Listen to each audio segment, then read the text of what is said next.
It's really windy today, so the audio is going to be complete crap. But we decided to put an air horn on the Rmax, and we just got one of the little cheapy Harbor Freight ones. I think it was like 18 bucks. Ended up just mounting them facing down right there. I know you're supposed to have them out of the weather and everything like that, but it's just hard to find room in here, and I didn't want them right above our heads, so I'm just going to put them down facing down right there, so hopefully if any mud gets into it, it just falls out.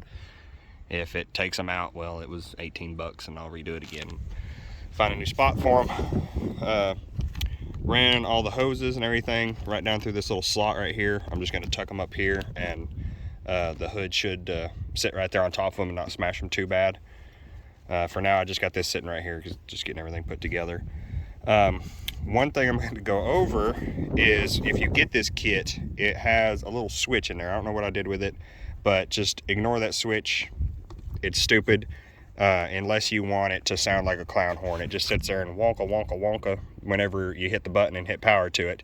And you're supposed to be able to put that switch in there and flip that switch, and it's just a single tone. And I tried it 1,000,001 different ways, couldn't get it to work. Saw other YouTube videos where guys did certain things, got it to work. I still couldn't get it to work.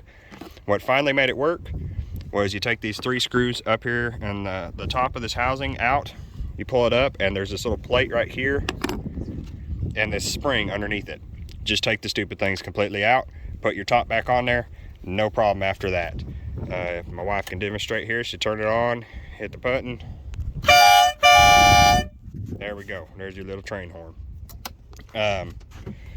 Other than that, you can pretty well go by the instructions. On the instructions it says to hook it up to your existing car horn. Well, I'm putting it on side by side. Obviously I didn't have anything already here, so all I did is, on your number 30 that you would normally run to your car horn, I just ran wire from the battery to a switch, a momentary switch in the cab, to that number 30, so that way it's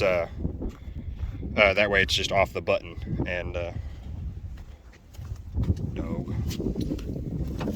we just set up, we went in Harbor Freight or Ace and got a little momentary switch there, so that way it's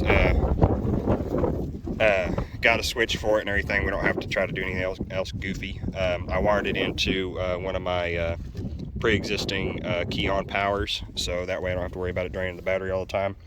I don't exactly know where I'm going to mount this yet. For now, I might just end up kind of just zip tying it right there in that little spot, because it seems to be about the best for it with my snorkel kit and everything in here.